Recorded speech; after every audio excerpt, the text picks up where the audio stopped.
Robert Frost was a farmer in Shaftsbury, Vermont, when he wrote this poem, maybe the most famous of the 20th century, on a summer morning in 1922, after staying up all night. He saw the sunrise and wrote a poem about a snowy evening, as if, he said, he'd had a hallucination. Stopping by woods on a snowy evening. Whose woods these are, I think I know. His house is in the village, though. He will not see me stopping here to watch his woods fill up with snow.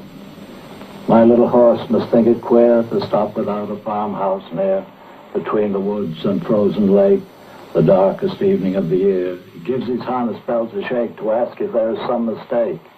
The only other sounds the sweep of easy wind and downy flake.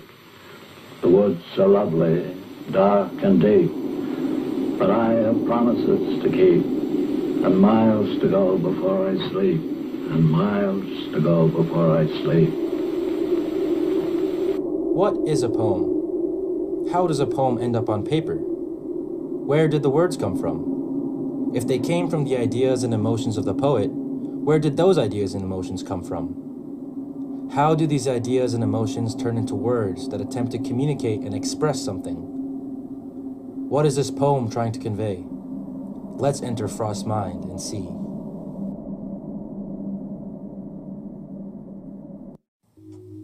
The 26 letters in the alphabet form hundreds of thousands of different words.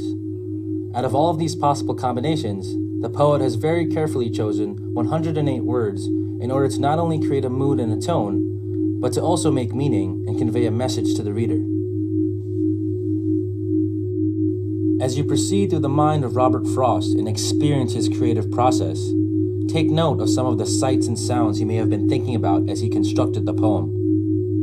These sights and sounds and how they will affect the reader's senses are all part of the poem's imagery. Think about what some of these sights and sounds might symbolize, what they might stand for or represent.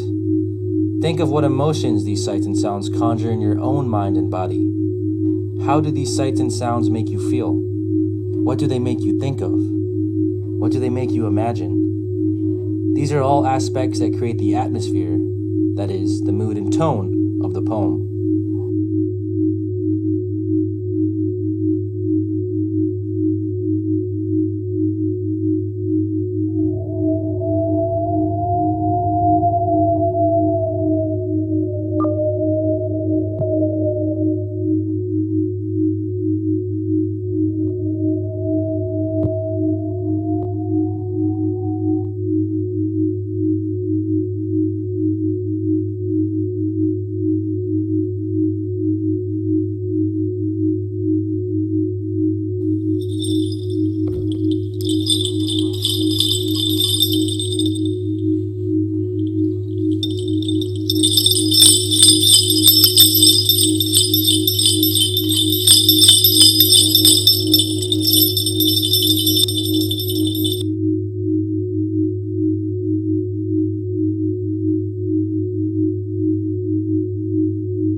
Sleep no more, Macbeth does murder sleep.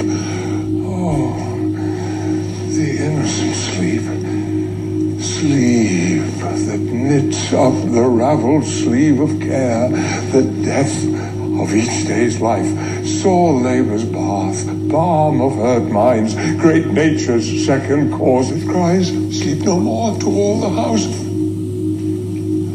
Glance has murdered sleep, therefore Cawdor shall sleep no more. Macbeth shall sleep no more. Macbeth shall sleep no more. Macbeth shall sleep no more. Macbeth shall sleep no more.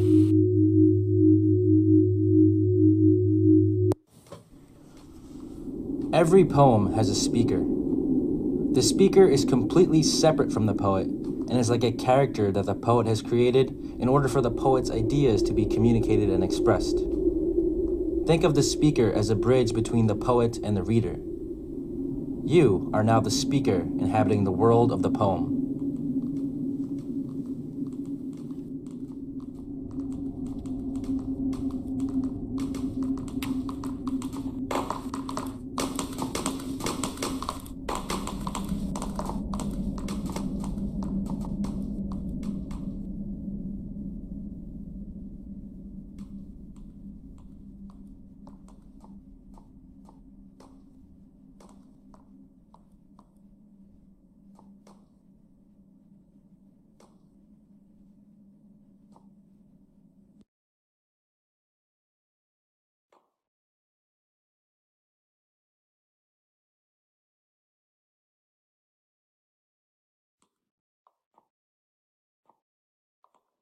There are many ways to look at a poem, and one way is through the lens of sound.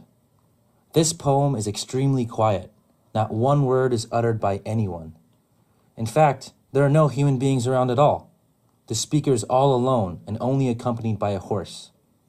Yet, the poet has made very deliberate choices in choosing particular words in a particular order, because each word is composed of individual sounds that all help convey the mood and tone of the poem. A literary device is a technique that a writer uses in their work to convey a message more interestingly, beautifully, and deeply. The use of literary devices helps readers appreciate, interpret, and analyze the meaning contained in a writer's creation. Think of literary devices as special tools that a writer uses in their work to enhance and embellish their writing, providing the reader with rich visual imagery, enjoyment, and multiple avenues for interpretation.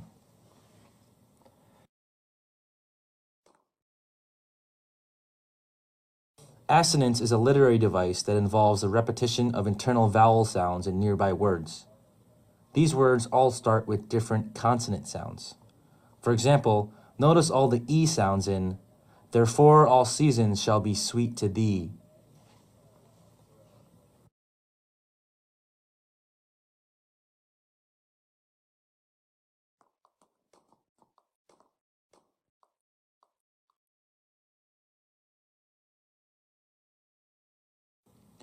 Consonance is a literary device that involves the repetition of consonant sounds in nearby words.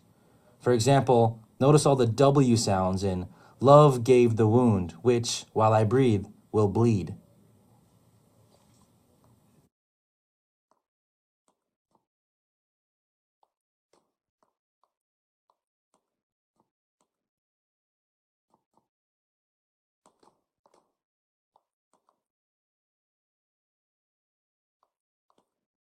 But why did Frost use this literary device? What was he trying to achieve by using assonance and other vowels in this poem? To understand how assonance creates a mood, conjures imagery, and forms an atmosphere around the poem, you will now re-walk this poem. This time, pay close attention to the environment.